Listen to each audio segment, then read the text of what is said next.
여러분 반갑습니다. 오늘도 새벽 돌베개에 나오신 모든 성도님들을 주님의 이름으로 환영합니다. 주님의 은혜로 또 주중에 좋은 쉼의 날을 우리 모두가 갖게 되었는데요. 오늘도 하나님의 말씀인 사도행전 말씀 묵상함으로 또 이 쉼의 날도 하나님의 은혜 가운데 또 잘 쉬는 우리 모두가 되기를 바랍니다. 오늘 우리에게 주시는 하나님의 말씀은 사도행전 17장 10절로 13절까지의 말씀입니다. 신도들은 곧 바로 그날 밤으로 바울과 실라를 베레아로 보냈다. 두 사람은 거기에 이르러서 유대 사람의 회당으로 들어갔다. 베레아의 유대 사람들은 데살로니가의 유대 사람들보다 더 고상한 사람들이어서 아주 기꺼이 말씀을 받아들이고 그것이 사실인지 알아보려고 날마다 성경을 상고하였다. 따라서 그들 가운데서 믿게 된 사람이 많이 생겼다. 또 지체가 높은 그리스 여자들과 남자들 가운데서도 믿게 된 사람이 적지 않았다. 데살로니가의 유대 사람들은 바울이 베레아에서도 하나님의 말씀을 전하는 것을 알고서 거기에도 가서 무리를 선동하여 소동을 벌였다. 아멘. 오늘은 사도행전 17장의 말씀을 갖고 시기심과 신중함 이런 제목으로 함께 하나님 말씀을 나누도록 하겠습니다. 바울과 실라는 마케도니아의 첫 번째 도시인 빌립보에서 감옥에 갇히게 됩니다. 환상을 보고 간 곳이 마케도니아이지요. 그리고 하나님의 영이 이끄신 곳이 바로 빌립보임에도 불구하고 그곳에서 바울은 온갖 어려움과 시련을 겪게 됩니다. 그 모든 과정을 잘 지난 바울은 이제 빌립보를 떠나서 데살로니가로 향하게 됩니다. 그는 늘 그렇듯 새로운 도시에 회당에 들어갔고 이사야의 말씀을 빌어서 예수님이 바로 그 이사야 선지자가 이야기한 고난의 종의 노래에 바로 그 그리스도라고 하는 것을 전하게 됩니다. 바울은 데살로니가에서 3번의 안식일을 보내면서 성경을 가르치고 또 토론을 하고 예수님의 그리스도 되심을 설명하고 또 해석하고 증명합니다. 매우 꼼꼼히 차근차근 예수님의 메시아 되심을 전한 것이지요. 그렇게 복음이 전해지니 그곳에 경건한 그리스 사람들과 또 적지 않은 귀부인들이 복음을 믿고 바울 일행을 뒤따르게 됩니다. 그러나 그곳에 있던 유대 사람들은 이와 반대되는 반응을 보이게 됩니다. 유대인들은 바울 일행들이 사람들로부터 주목을 받고 많은 이들이 그들을 따르는 것을 보고 시기하게 됩니다. 그들의 시기심은 마음속으로만 남은 것이 아니라 폭력으로 이어졌고 도시 전체를 소란에 빠뜨리게 됩니다.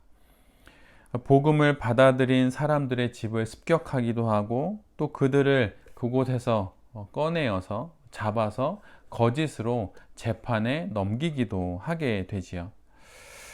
복음을 전하는 길이 이처럼 쉽지가 않습니다. 많은 어려움이 끊이지 않지요. 성령을 따라간 길이고 또 하나님께서 부르신 길이라고 하여서 평탄하고 또 모든 것이 만사형통이 되는 것은 결코 아닙니다. 고난이 없는 복음 전도의 길은 없습니다. 어려움이 없는 신앙 인생은 없는 법이에요. 이런 것은 아예 없는 삶입니다. 찾아보아도 찾을 수 없는 바로 그런 것이지요. 그러기에 당연히 있는 그 고난이 없기를 바라는 그런 수동적인 신앙이 아니라 시련이 있어도 어떤 어려움이 있어도 그것을 이겨내려는 능동적인 신앙이 우리 모두에게 있어야 하는 것입니다. 성경이 말하는 순종은 어떤 의미일까요? 그것은 그 단어의 뉘앙스나 분위기상 그냥 수동적으로 가만히 있는 것을 순종이라고 생각하는데 실은 그렇지가 않습니다. 순종이란 하나님께서 행하라고 하는 것을 하는 것이죠. 그러기에 매우 적극적으로 또한 능동적으로 나의 신앙을 위해 순종하는 것도 포함하는 것입니다. 바울은 지금 1차 전도 여행을 마치고 2차 전도 여행을 하고 있습니다. 많은 어려움이 있지만 그는 여전히 복음을 전하러 떠나고 또 그 길에 순종합니다. 이제 그는 곧 아테네에 도착하게 될 것입니다. 그리고 마침내 로마까지 가야 할 것이에요. 그런데 그 길에 어떤 어려움을 만나도 또 시련을 겪는다 하더라도 바울은 결코 그 걸음을 멈추지 않습니다. 왜냐하면 바울은 모든 고난에도 불구하고 복음을 전하기로 뜻을 미리 정했기 때문입니다. 고난에 대한 그의 입장이 미리 정해졌기 때문이에요. 이처럼 우리 모두도 고난에 대한 우리의 입장을 미리 정해야 하는 것입니다. 우리의 고난에 대한 입장은 무엇입니까? 그것은 순종으로 그 고난에 맞선다는 것이에요. 고난에 주눅들고 또 고난 앞에 무릎 꿇는 것이 아니라 고난을 넘어서는 하나님의 말씀에 대한 순종으로 고난을 헤쳐나가고 고난을 가로질러 나가는 것이 바로 우리의 정해진 고난에 대한 입장입니다. 신앙으로 인생을 산다는 것은 고난 앞에 신앙으로 길을 내며 가겠다는 그 뜻이 이미 정해진 것입니다. 이처럼 오늘 본문의 바울의 인생의 모습을 따라서 우리도 고난을 잘 헤쳐나가는 그런 귀한 그리스도인들의 인생이 될 수 있기를 바랍니다. 오늘 본문을 읽다 보면 바울이 데살로니가와 또 베레아라고 하는 두 도시를 연이어서 전도 여행을 떠나는 것을 보게 됩니다. 그런데 그곳에서 보이는 사람들의 복음에 대한 반응이 전혀 상반됩니다. 어느 한 곳은 복음을 적극적으로 거부하고 또 다른 곳은 복음을 매우 적극적으로 수용합니다. 데살로니가의 유대인들은 복음을 거부합니다. 그런데 오늘 본문은 복음을 거부하는 이들의 중심에 있는 마음을 기록해 놓고 있는데 그것이 바로 시기심이라고 말합니다. 자신들을 향하던 사람들의 관심과 이목이 복음을 전하는 바울의 일행에게로 넘어가게 되니 셈이 났고 또한 불편하고 꺼려하는 마음이 생겨서 결국 복음마저 거부하는 것으로 이어지고 맙니다. 그 모든 것이 시기심으로부터 시작됐다고 성경은 말하고 있어요. 반면에 데살로니가에 비하면 한참 작은 저기 구석의 도시에 해당되는 그 베레아의 유대인들은 복음을 받아들입니다. 그런데 특이하게도 그들이 복음을 받아들이는 그 모습을 성경은 매우 자세하게 기록하고 있습니다. 베레아의 유대 사람들은 데살로니가의 유대 사람들보다 더 고상한 사람들이어서 아주 기꺼이 말씀을 받아들이고 그것이 사실인지 알아보려고 날마다 성경을 상고하였다. 우리가 복음 앞에서 보여야 할 모습은 어느 도시의 사람들의 모습입니까? 당연히 베레아의 유대인들의 모습이지요. 그들은 복음에 대해서 매우 진지합니다. 그리고 복음에 대해서 매우 신중한 입장을 보입니다. 그리고 깊이 생각하면서 날마다 성경을 상고합니다. 그리고 그들의 이런 모습의 결국이 무엇이 됩니까? 결국 복음을 받아들이는 것으로 이어지게 되지요. 복음 앞에서 우리 모두에게 있어야 하는 것은 바로 이 베레아인들과 같은 신중함입니다. 그리고 사려 깊음이고 헤아려 보는 것이고 조사해보고 검증해보고 해석해보고 살펴보는 바로 이러한 모습이 복음 앞에서 우리 모두에게 있어야 하는 것이지요. 하나님의 말씀 앞에 또 우리에게 주시는 또 귀한 또 복음 앞에 우리가 지금 어떤 모습을 보이고 있는지 한번 잘 돌아보고 성찰해 봐야 할 것입니다.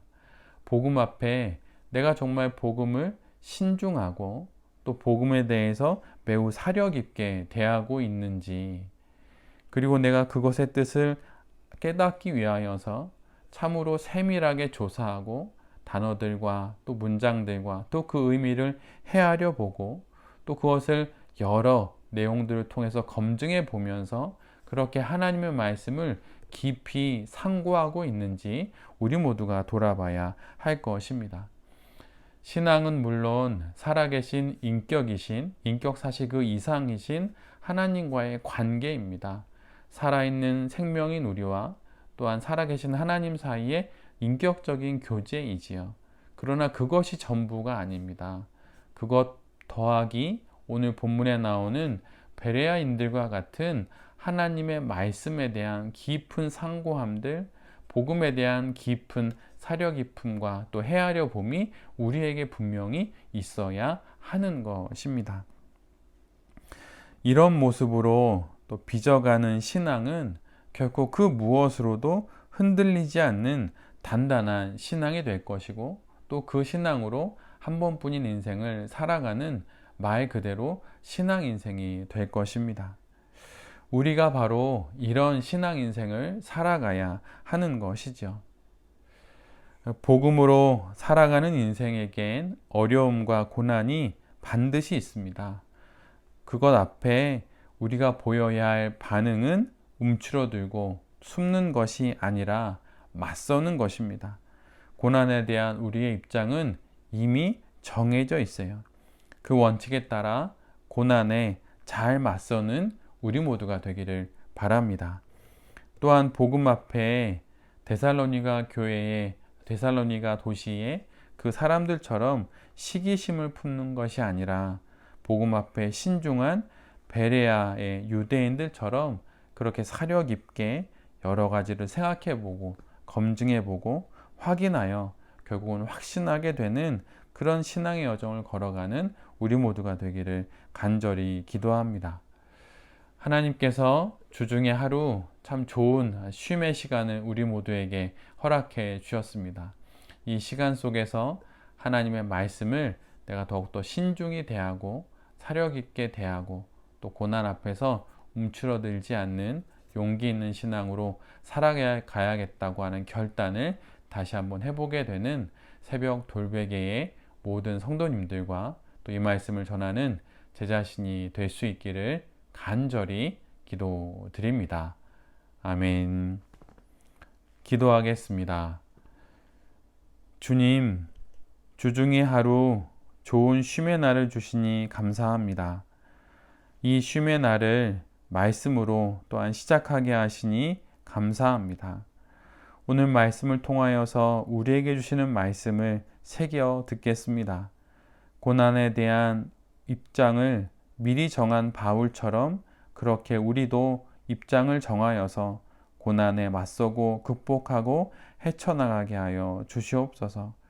또한 복음 앞에 신중함과 깊이 생각하고 헤아려 보는 자세를 갖게 하셔서 우리에게 주신 복음의 귀함을 알아 복음으로 인생을 살아가는 우리 모두가 되게 하여 주시옵소서.